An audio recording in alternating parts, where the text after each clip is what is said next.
Hey, what's up everybody? Welcome to the video. Today we're going to get started on the SH Figuarts Kamen Rider Grand Zio. This is Zio's final form in the series using the Grand Zio Ride Watch. I have attached a stickers from SHF Upgrade. So just in case you'll see them here in the front, just know that the stock one does not come with this, only with SHF Upgrade stickers. I'll put a link in the description so you can buy yours in case you want to buy one when you buy your Grand Zio. But yeah, I really like this figure.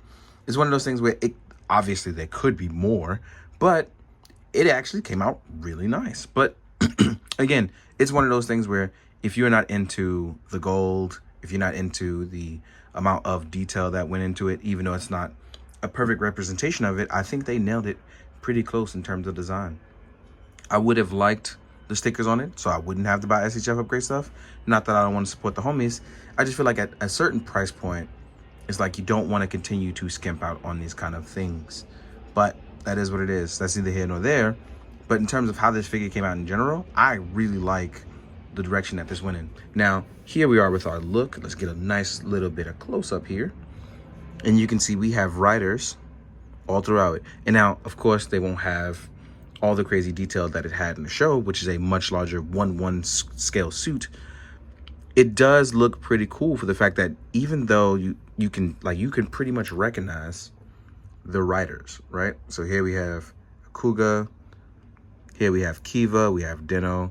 So it's not like you're not understanding and getting what you like. You know what I mean? Now, in terms of our articulation, this is where it gets pretty fun because this guy's actually pretty well articulated. So for Grand Zio, our head sculpt is actually really nicely done. Our chin is very pointy, so you have to be careful, but they left a nice little dip in there, so that way you can still get a nice little bit of rotation going on. As you can see here, looks really, really good. Given that expressive amount, it's really nice. Our shoulders are attached to our arms. I do want to see, because I haven't tested it yet, but as you can see, depending on what you're doing, your shoulder pad is going to get in the way, so that's going to fold up. But you can rotate your arm up. You have a bicep swivel, and you are indeed double jointed. Because your shoulders are so big and grand, haha, see what I did there? You got to rotate a little bit away, but you are double jointed, and that's pretty nice. You can actually remove the shoulder out just a little bit, giving that extra little bit of wiggle. And we have that rotation space here. As far as the rest of the body with the upper torso, as you can see, we can dip forward with a very nice ab crunch. Despite all this bulky armor in the way, we have a nice crunch forward. And then we have the lower waist allowing for a wiggle dip here. As you can see, he's rotating. Here we have our side skirts for the legs. These can actually rotate out of your way in case you need them to. We have the drop down leg method. We can hit that 90 degrees. And our leg joint is double jointed. Oh, wow, I didn't even notice that before. The knee pad has something really nice to it. So even with this front skirt here, they gave it an extra knee pad so it's not blank in the way. Like, boom, look, it's there. Oh, that's pretty cool. I just did not notice that. So even with this rotating outward and getting a lot of movement, here our ankle pivot, it's much better than our previous iterations on Zio, but doesn't go far outward, but does slightly go inward. That means when you want to get certain sword or posing stances, I think you'll be able to hit these very well. We also have that toe pivot. So like I said, crouching, pre-rider kick stances. I think we have something really nice going on here with Grand Zio. Like, as you can see, just pressed up, looking really, really nice.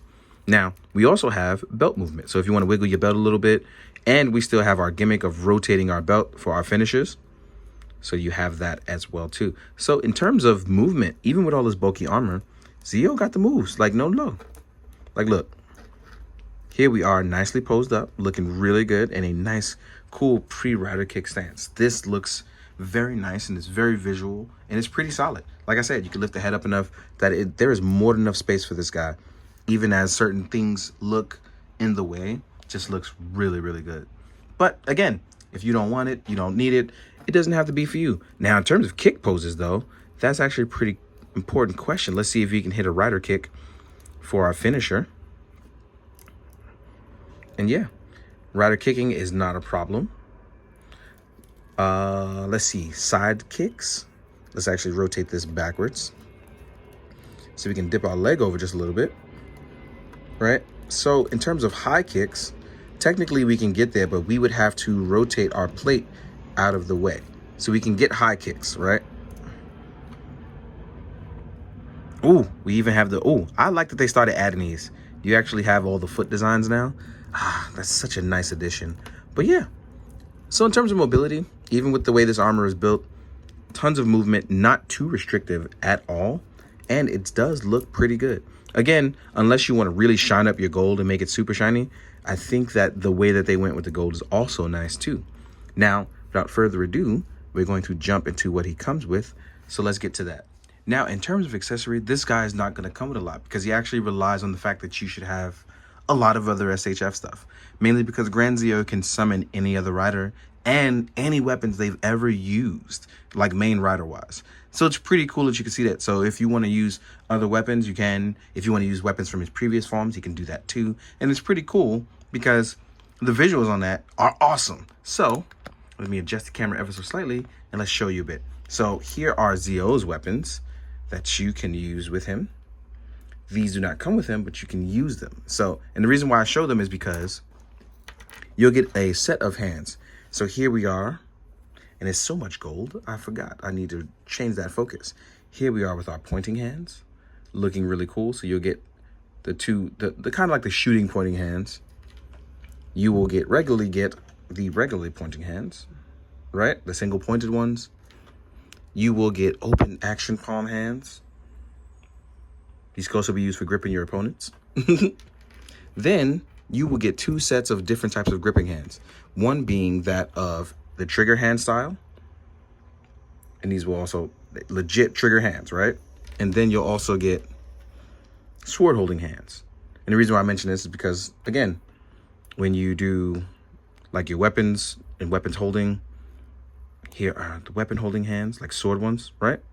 Here we are holding it. No problem. We have it there. No problem whatsoever. But what's really cool is if you wanted to hold Drive's trailer cannon, right? With our trigger hands, which I didn't. Where'd I go? Oh, here we go.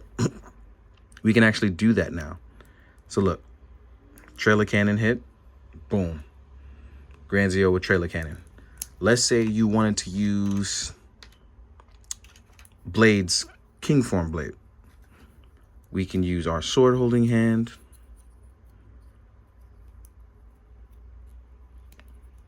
Boom. Our Kuga Titan Form sword. Let's use another sword holding hand for that. And he can mix and match it too. So look, you're now holding a bunch of different weapons that he can use. I've even tested it all the way down to the Fi's blaster and blaster mode. Can totally fit all of it. Including the Kiva Emperor Blade from the old release, which I cannot wait for the new one. I'm super excited about that. So yeah, there are a ton of things that you can use with Grand Zio that kind of just puts up the oomph in your photography or displays, things like that. So without further ado, now we will jump into the size comparison. See you guys in a second. All right, guys, now we're going to do a size comparison. The first thing I want to compare up is Waz, so I can go EY, you know? So rejoice, because this is your main win, Waz, Ginga finally. Here he is next to Grand Zio, so you have an idea of what they look like size-wise next to each other, right? And Waz is good, and then we have our antennas, aka V-fins, from if you want to use Gundam reference. And it kind of puts Grand Zio obviously at a taller point from the tip. So yeah, it's pretty cool, but now we know our size comparison. Now, we can compare the series main villain, which is Omazio, which we try to prevent him from becoming. And then technically he does anyway.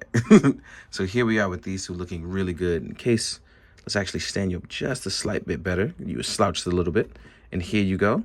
These guys stand at a close, if not around the same height, not including our top point. Then we have our Zio Oma form. And this is our movie form. But it's good to get that nice comparison in so you can see the three different types of gold being used. Right? That's actually pretty dope. And I somehow need to get a photo of that together. That's going to be pretty difficult with all that gold and different shading. Here we are with an older SHF of Fi's blaster mode. As you can see, the old SHF is much, much smaller, right? Just doesn't even stack up when you think about it, right?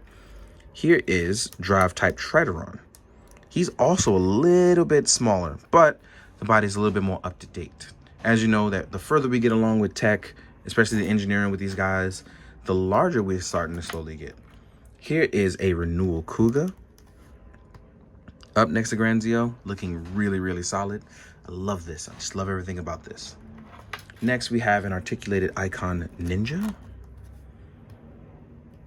Right? Then we have a Lightning Collection Red Ranger, or a Red Go Buster, depending on how you want to go about it. And as you can see, they actually scale out pretty well, you know? These guys don't look too out of place with each other, even if they were technically at different heights. Next up, we have a G.I. Joe Flint. And we'll do a Marvel Legends Bastion. Right? So here we are with Bastion. And you can see the Marvel Legends is clearly going to be bigger. Same with the Hasbro G.I. Joe stuff. Last but not least, we will do a Mythic Legions Purplor and a Mezco Deathstroke. I have a custom head by Old Boy on there, just so you can see it. There we go. Now, as you can see, SHF is the smallest, but that doesn't feel just too out of place. Because again, when people are different sizes, this actually works out in a different way, depending on how you want to photograph, display, etc. and etc. But yeah, I like Granzio. I didn't expect to like it as much as I did. I was worried about points not lining up or articulation. And the more I sat down and was able to play with it, the more I realized this is just as good as any other SHF I've gotten before. And it's such a delight because I like doing crazy compilation pieces like with the swords or guns and trying out new poses. Why? He has infinite potential to have fun with different writers across time so far, especially the Heisei ones. So thank you for watching. Thank you for enjoying. If you have anything else to add on, please do it in the comments.